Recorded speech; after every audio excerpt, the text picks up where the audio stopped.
नमस्कार जमींदार साहब।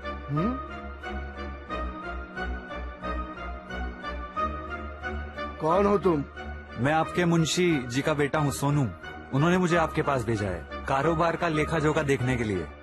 हिसाब किताब सब ठीक से कर लेते हो ना?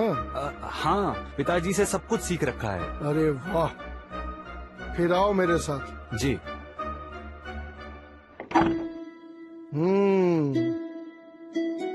ये रहा तुम्हारा कमरा। पहले यहाँ तुम्हारे बाबूजी बैठकर काम करते थे, अब तुम बैठकर काम करना, ठीक है?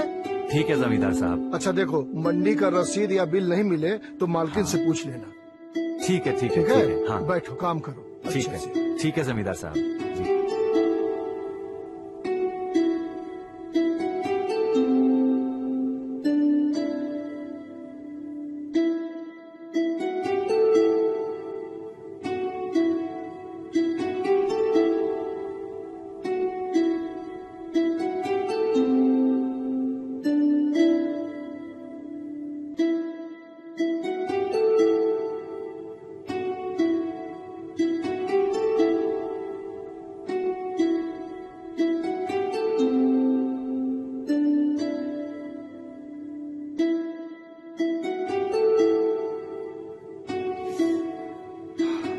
ये तो सब 2 महीने पहले पुराने वाले बही खाते हैं। इस महीने के कहां पर हैं?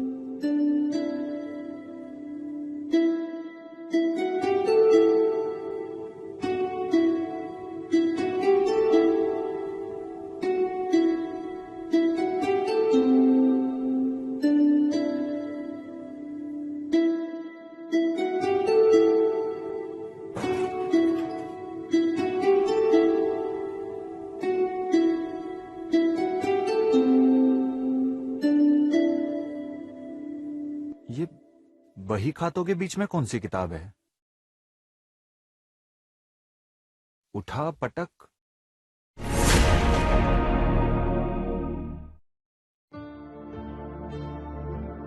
जमींदार के घर पे आया नया लेखपाल सोनू। वो इस बात से बिल्कुल अनजान था कि जिस जमींदार के घर पे वो उसकी कमाई का लेखा जोखा संभालने आया है, वहाँ उसका सामना जमींदार की एक ऐसी नायाब कमाई से होने वाला था जो किसी व्यापार में लेन देन से नहीं बल्कि किस्मत से हासिल होती है। और जमींदार की उस नायाब कमाई का नाम था मोहिनी, जिसकी उम्र सिर्फ 24 वर्ष की थी, लेकिन उसके सुडोल और काम रस से भरे हुस्न के दीवाने हर उम्र के व्यक्ति थे।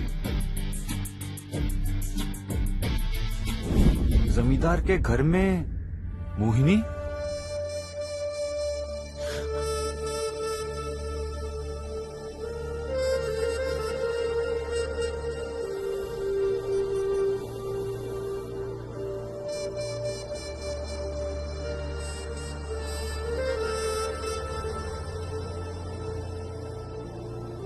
तुम मुंशी जी के बेटे हो ना? जी।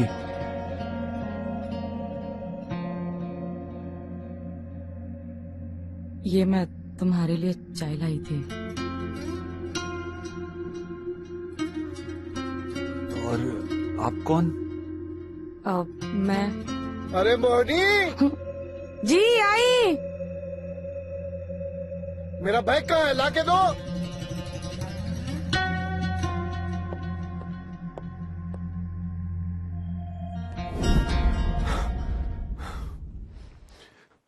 ये मुझे क्या होने लगा है? सोनू, काम पे ध्यान दे।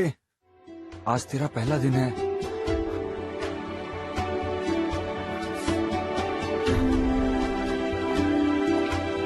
और सुनो जी साहब।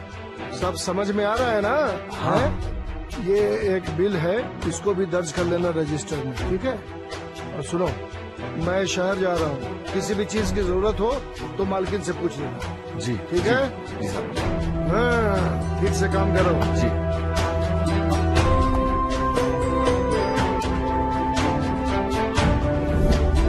जमींदार की अनुपस्थिति में सोनू के पास अब मोहिनी के यौवन से भरे हुस्न का दीदार करने का फिर से एक सुनहरा मौका था। अब वो किसी न किसी बहाने से मोहिनी के साथ अपनी वार्तालाप को बढ़ाना चाहता था।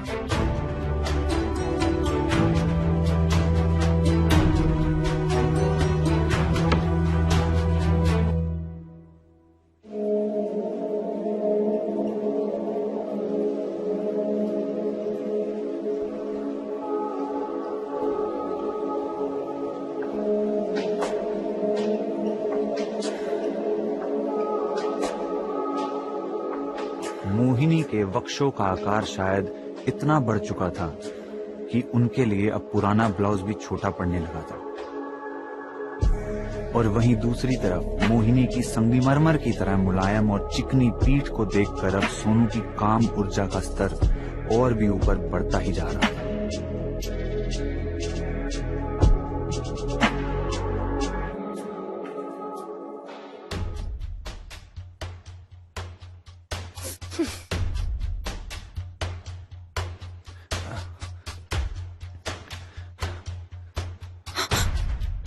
तुम यहाँ?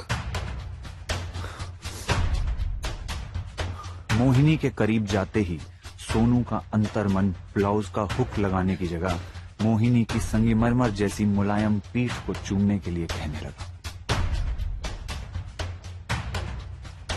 अगर आपको बुरा ना लगे तो आपका ब्लाउज मैं पहना दूं? तुम कैसे? ठीक है, पहना दो।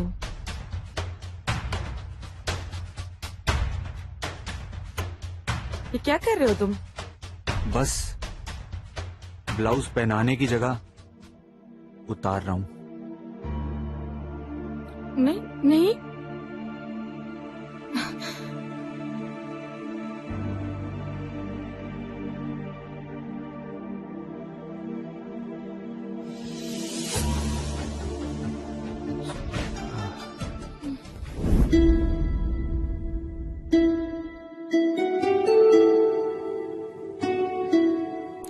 अरे रुको रुको, बैठे रहो।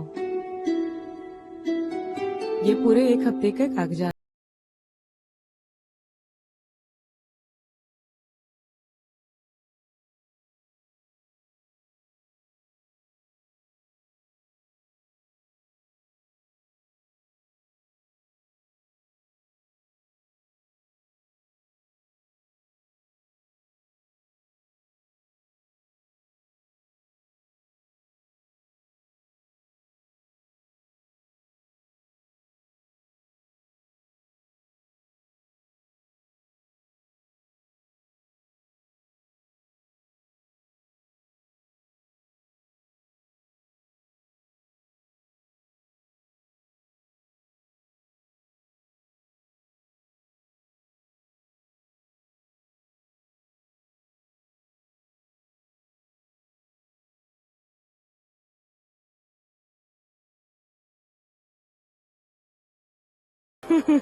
वो तो किसी को नहीं लगता है। अब कहाँ वो 50 के और मैं 24 की। लेकिन अब मेरे घर वालों को जहाँ अच्छा लगा वहीं शादी करवा दी है। तो आप इस शादी से खुश हैं? हाँ बिल्कुल, घर वालों की खुशी में ही मेरी खुशी है। बाकी मैं दुनियादारी के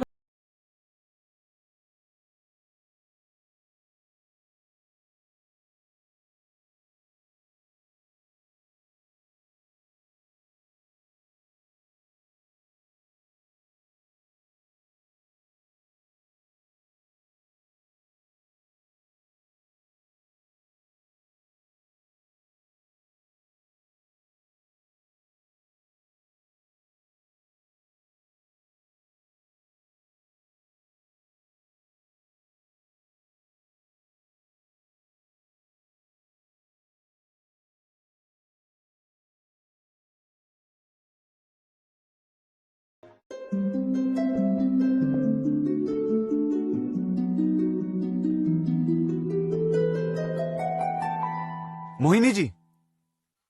हाँ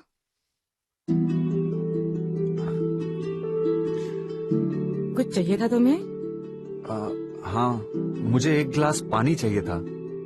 अब रुको, मैं लेके आती हूँ। हाँ।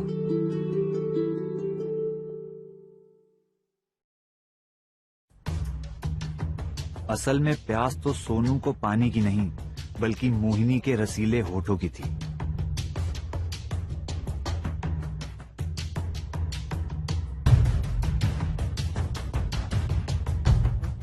मोहिनी जी, आपकी ये अब ये, हे भगवान, इसको भी अभी गिरना था।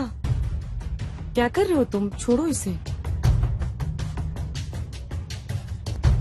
तुम क्या चाहते हो?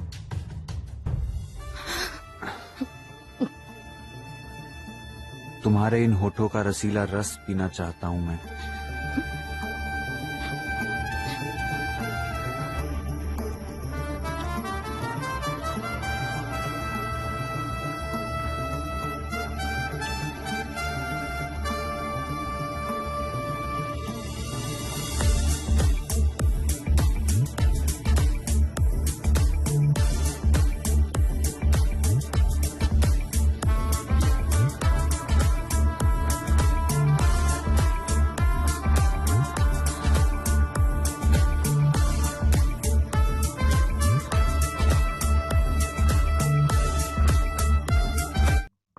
हाँ पिताजी।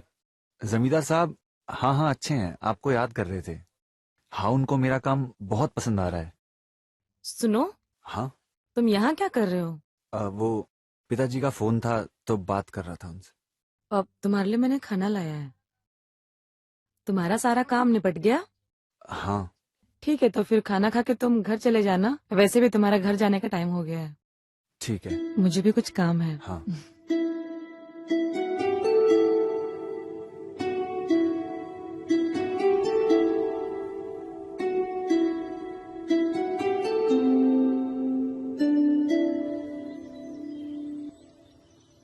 मोहिनी सोनू के सामने दिन भर तो ऐसे पेश आ रही थी जैसे उसकी जिंदगी में किसी भी चीज की कमी ना हो, लेकिन जैसे ही रात होती तब वो जमींदार साहब के सामने अपनी उस इच्छा को प्रकट कर देती जो वो किसी और के सामने बिल्कुल भी नहीं कर सकती थी।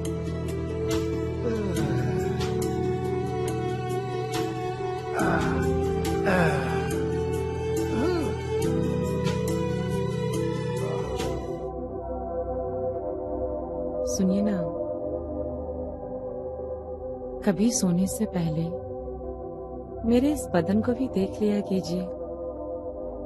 इसे भी जरूरत होती है किसी सुख की। वाह, मतलब अपना काम धंधा छोड़ के तुम्हारे बदन की जरूरत पे ध्यान दो, हैं? कल सुबह नए सौदे के लिए जाना है, चुपचाप सो जाओ और हमें भी सोने दो, नींद आ रही है।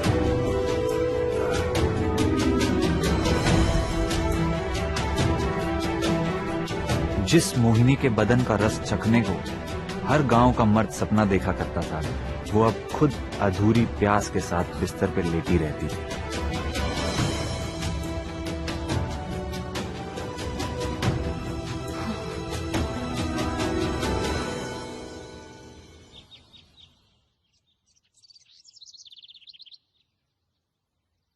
हिसाब सब ठीक है ना सुनू? जी। देखो, जितने भी लेनदार और देनदार है ना, जी। सबका हिसाब लिखकर शाम तक रखो तुम। जी। ठीक है, तब तक मैं बैंक से होके आता हूँ। चलो।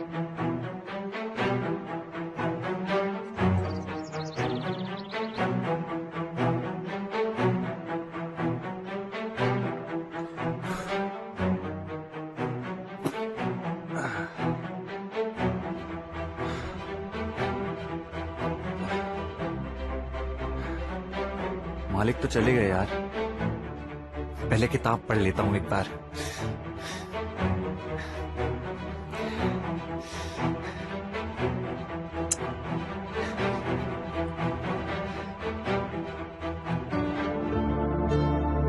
मोहिनी घर के आईने के सामने बैठकर खुद के बदन को निहार रही थी। ऐसा लग रहा था जैसे वो किसी ऐसे युवक की तलाश में हो जो उसके इस काम सुख से वंचित खूबसूरत बदन को वो चरम सुख दिला पाए जो उसका जमींदार पति बिल्कुल भी नहीं दे पाता था।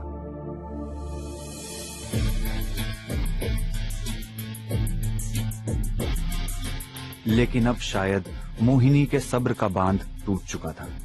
वो सीधा उठकर अब बही खाते वाले के कमरे की तरफ चल रही थी।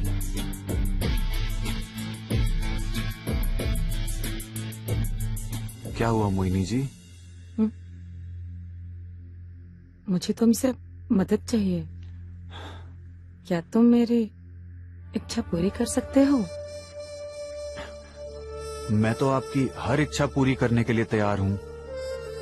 एक बार कह के तो देखिए। मुझे शारीरिक सुख चाहिए। क्या तुम मुझे शारीरिक सुख दे सकते हो?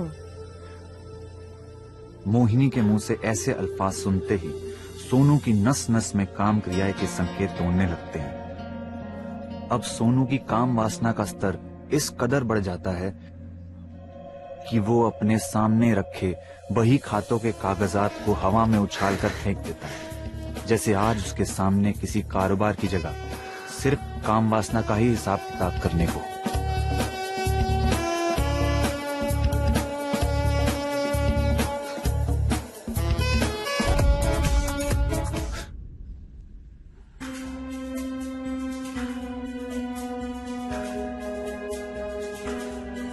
सोनू, सोनू, सोनू, ये क्या हाल बना रखा है? वो कुछ नहीं, मैं कुछ सोच रहा था बस। पंखे की हवा की वजह से सारे कागज इधर उधर बिखर गए हैं। ध्यान कहाँ है तुम्हारा? बस ऐसे ही हो गया। ये अभी अभी तुमने क्या छुपाया पीछे? कुछ नहीं, कुछ नहीं। चलो दिखाओ, लाओ दिखाओ मुझे। उठा पटक, छी, तुम ये सब पढ़ते हो? जमींदार साहब का लेखा जोखा छोड़कर ये सब पढ़ के टाइम पास कर रहे हो? नहीं नहीं, ये मेरी नहीं है। अच्छा, तुम्हारी नहीं है तो मेरी है। ये सब जमींदार साहब को और तुम्हारे पिताजी को पता चलेगा तो क्या सोचेंगे तुम्हारे बारे में? नहीं नहीं, उन्हें बताने की जरूरत नहीं है। मैं कसम खाता हूँ, आज के बाद इस किताब को नहीं पढ़ूंगा। अगर दोबारा तुम्हें ये सब करते हुए देख लिया ना तो समझ लेना तुम फिर ये जितने भी बिल पड़े हैं ना सबको इकट्ठा करो, एक भी पेपर गुम नहीं होना चाहिए इसमें से, समझे?